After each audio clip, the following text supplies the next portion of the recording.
Es hora de poner en práctica todo lo aprendido con la teoría de callbacks. Así que, it's code time.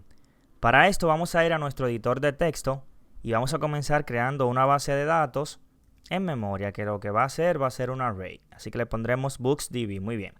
Este array va a ser un array de libros, por lo tanto un libro tiene un ID y también tiene un title, un título. En este caso vamos a ponerle clean code. Muy bien, ese es nuestro primer libro. Vamos a crear otro que se llame ID2 y como title tendrá The Pragmatic Programmer. Muy bien. Y vamos a crear un tercer libro que va a tener un ID 3. Perdón, acá es 3. Y va a tener también un title que se va a llamar Web Development with Node.js.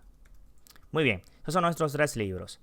Entonces vamos a crear una función tal cual como funciona Mongoose o cualquier otro ORM que ya más adelante en el curso lo vamos a ver, que se encargue de buscar un libro por ID utilizando callbacks. Entonces vamos a crear una función que se llame getBook by ID. Y esta función va a recibir como parámetro un ID que corresponde al ID del libro y un callback.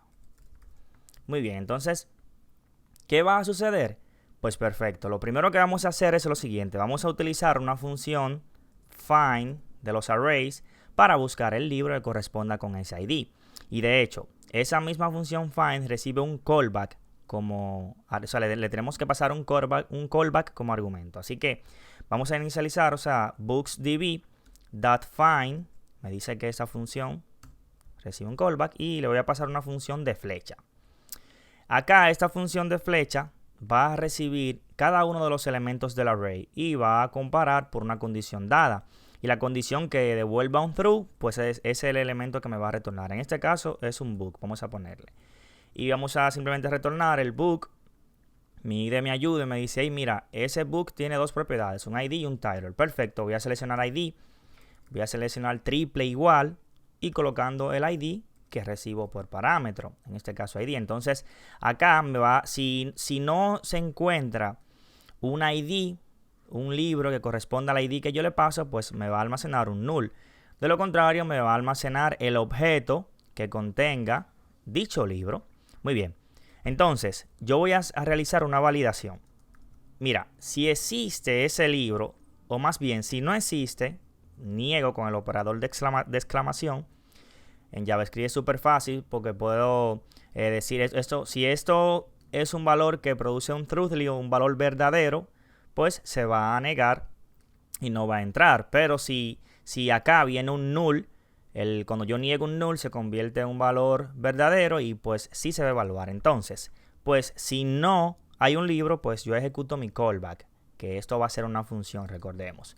Entonces, siempre el primer argumento que se le pasa a un callback debe de ser un error. Siempre, siempre, siempre.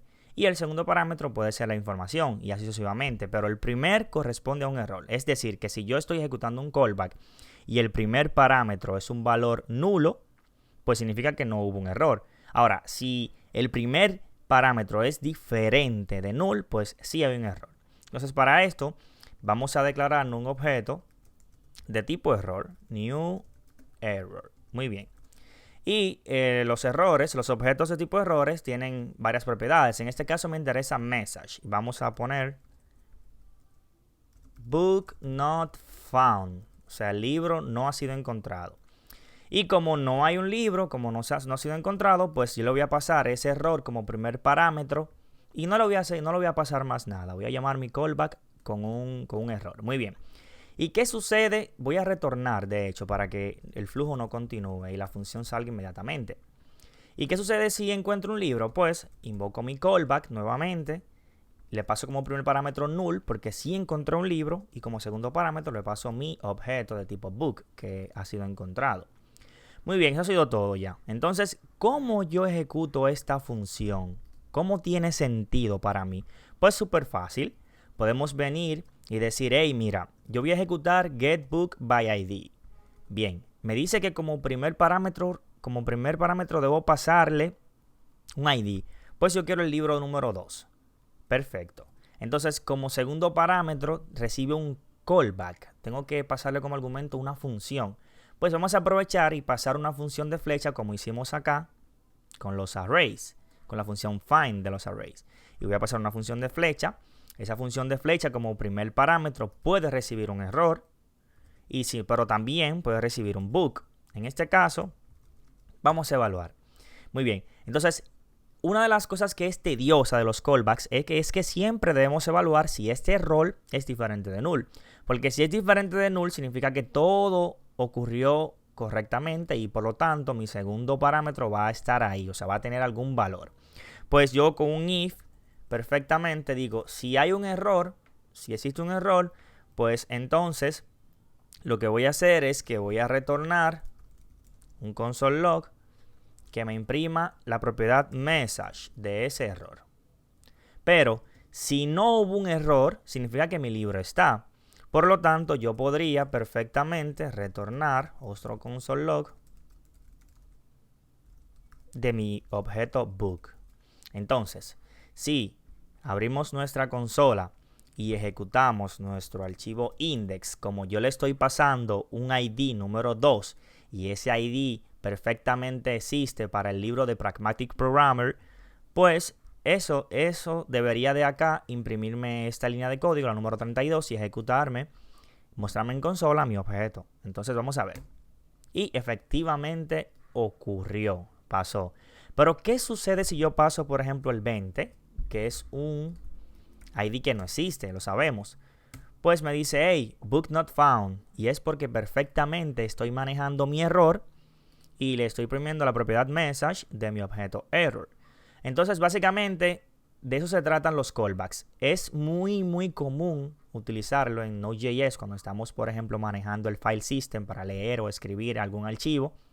Pero resulta de que a partir de la versión 6 de JavaScript, cada método que requiera un callback también tiene su equivalente para las promesas o para utilizarlo con los async y awaits, que eso lo vamos a ver más adelante. Eso quiere decir dicho que yo perfectamente podría convertir este método a que maneje promesas o que se maneje con async y await. Pero por ahora solamente queríamos explicar la teoría de los callbacks. Entonces todo está muy chulo acá. Pero ¿cuándo comienza a complejarse esto? Bueno, podríamos entrar en el callback hell. ¿Y cómo podríamos entrar en eso? Pues lo veremos en el próximo video.